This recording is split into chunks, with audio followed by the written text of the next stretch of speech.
اعوذ باللہ من الشیطان الرجیم بسم اللہ الرحمن الرحیم۔ خواتین و حضرات، معاملات عمر فاروق رضی اللہ تعالیٰ عنہ پہلی مکمل اسلامی فعالی ریاست کی تشکیل ان کے دور میں شروع ہوئی۔ اس کو مرتب کیا ہے قیوم نظامی صاحب نے۔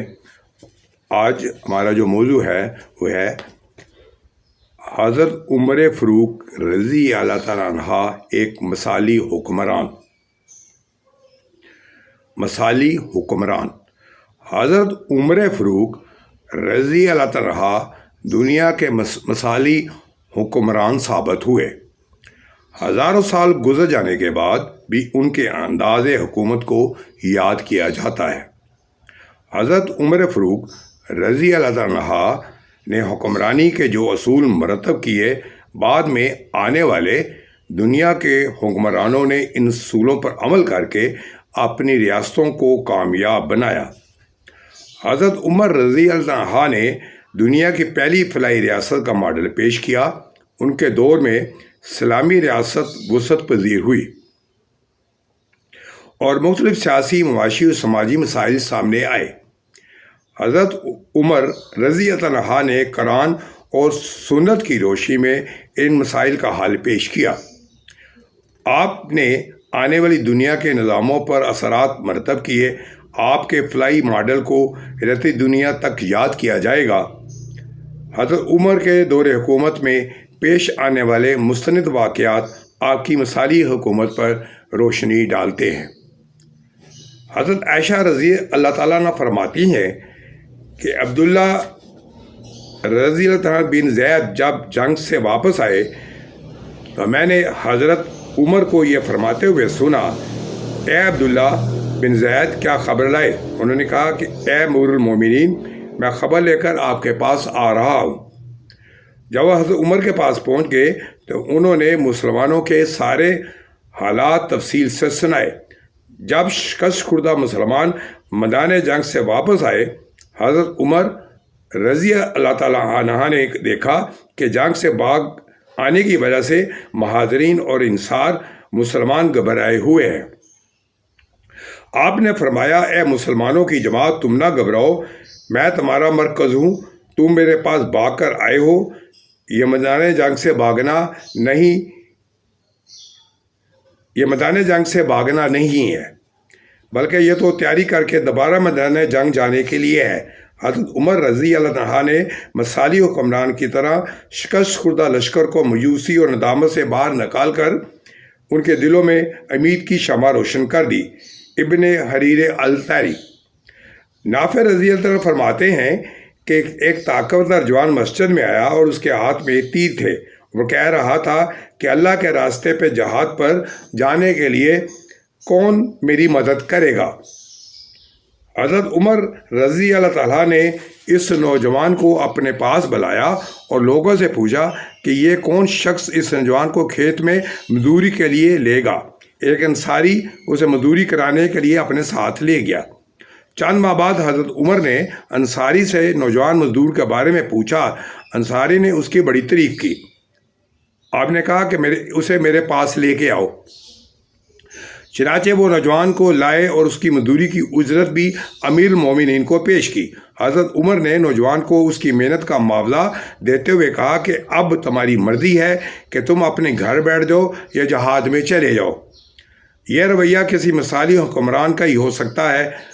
باحوالہ کنز الامان حمزہ بن سعید رضی اللہ عنہ فرماتے ہیں کہ حضرت عمر رضی اللہ عنہ کے پاس چند ادنا چادریں لائی گئیں۔ ان میں ایک بڑی عمدہ چادر تھی جو بڑی قیمتی تھی۔ کسی نے مشورہ دیا کہ آپ یہ چادر اپنے بیٹے عبداللہ کی بیوی صفیہ بن عبید رضی اللہ عنہ کو دے دیجیے، جو نئی دلہن بن کر آئی تھی۔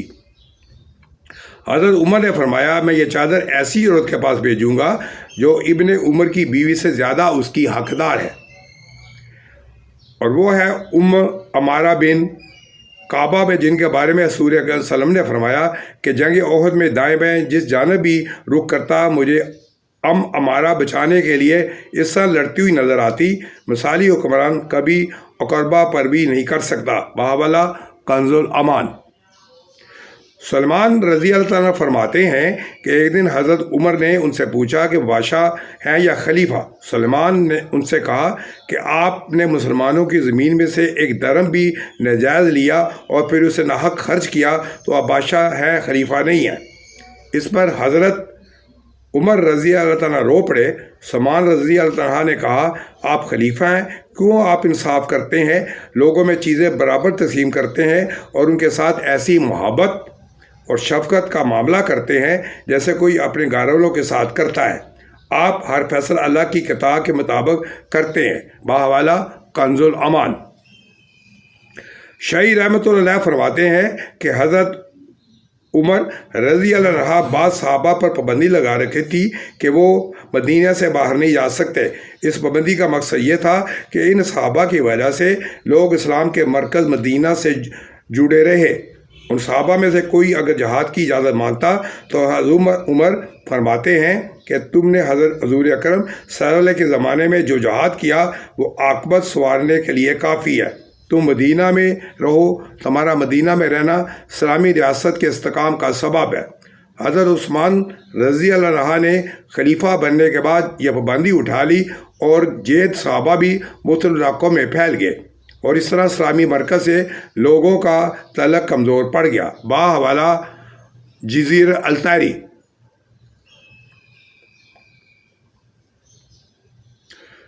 یعقوب مرزا ظاہر رحمۃ اللہ کہتے ہیں کہ حضرت عمر رضی اللہ عنہ کو جب کوئی عام مسئلہ پیش آتا تو وہ حضرت بن عباس رضی اللہ عنہ سے مشورہ لیتے اور فرماتے اسے غوطہ لگانے والے یعنی معاملے کی گہرائی تک پہنچنے والے غوطہ لگاؤ اور اس اہم مسئلے میں اچھی طرح سوچ کر اپنی رائے پیش کرو۔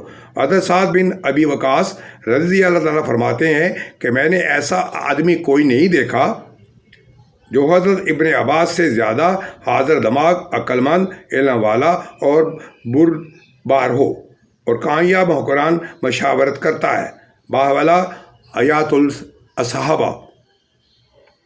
حضرت حسن رضی اللہ عنہ کہتے ہیں کہ حضرت عمر رضی اللہ عنہ بن خطاب نے ایک مرتبہ ابن ابی کعب کی پڑھی ہوئی آیت سے انکار کیا اور کہا کہ یہ قرآن میں اس طرح نہیں ہے۔ ابن کعب رضی اللہ عنہ نے کہا میں نے یہ آیت حضور اکرم صلی اللہ علیہ وسلم سے سنی ہے۔ آپ رضی اللہ عنہ چوک بکی بازار میں خرید و فروخت میں مشغول رہتے تھے، اس لیے آپ صلی اللہ علیہ وسلم کو یہ آیت سننے کا موقع نہیں ملا۔ حضرت عمر رضی اللہ عنہ نے فرمایا تم نے ٹھیک کہا، میں نے تم لوگوں کو آزمانے کے لیے قصداً آیت سے انکار کیا تاکہ پتہ چلے کہ تم میں کوئی ایسا آدمی ہے جو امیر کے سامنے حق بات کہہ سکے۔ اس امیر میں کوئی خیر نہیں ہے جس کے سامنے حق بات نہ کہی جا سکے، نہ وہ خود حق بات کہہ سکے۔ بہاولہ کنز الامان۔ نعمان بن بشیر رحمۃ اللہ فرماتے ہیں کہ حضرت عمر رضی اللہ عنہ ایک مجلس میں بیٹھے تھے اور ان کے ارد گرد مہاجرین اور انصار بیٹھے تھے۔ حضرت عمر رضی اللہ تعالیٰ نے صحابہ کرام سے پوچھا اگر میں کسی کام میں ڈیل برتوں تو تم کیا کرو گے؟ تمام حضرات ابن خاموش رہے۔ حضرت عمر رضی اللہ عنہ نے اپنی بات کو 2-3 مرتبہ دہرایا تو بشیر بن سعد رضی اللہ عنہ نے فرمایا کہ اگر آپ ایسا کریں گے تو ہم آپ کو تیر کی طرح سیدھا کر دیں گے۔ حضرت عمر رضی اللہ عنہ نے خوش ہو کر فرمایا تم لوگ ہی امیر کی مجلس میں بیٹھنے کے قابل ہو۔ بہاولہ کنز الامان۔ اسود بن یزید رحمۃ اللہ علیہ کہتے ہیں کہ جب حضرت عمر رضی اللہ عنہ کے پاس کوئی وفد آتا تو ان سے ان کے امیر کے بارے میں پوچھتے کیا وہ بیمار کی عیادت کرتا ہے، کیا غلام کی بات سنتا ہے، ضرورت مندوں کے ساتھ ان کا رویہ کیسا ہوتا ہے۔ اگر وفد کے لوگ امیر کی شکایت کرتے تو حضرت عمر اس کو مزول کر دیتے۔ مسلطی حکمران عوامی خدمت کو بڑی اہمیت دیتا ہے۔ بہاولہ کنز الامان۔ خواتین و حضرات، حضرت عمر کی اسلامی فلاح ریاست کی تشکیل کے حوالے سے آج اتنا ہی، انشاءاللہ تعالیٰ اس کو جاری رکھیں گے اور امید ہے کہ آپ کو پسند یہ اسلامی ریاست کی تشکیل پسند آئے گی۔ کیا یہ پاکستان میں اسلامی تشکیل کی ریاست قائم نہیں ہو سکتی جیسی کہ حضرت عمر رضی اللہ تعالیٰ نے بنائی تھی؟ آپ کے کمنٹس کا انتظار رہے گا. خدا حافظ.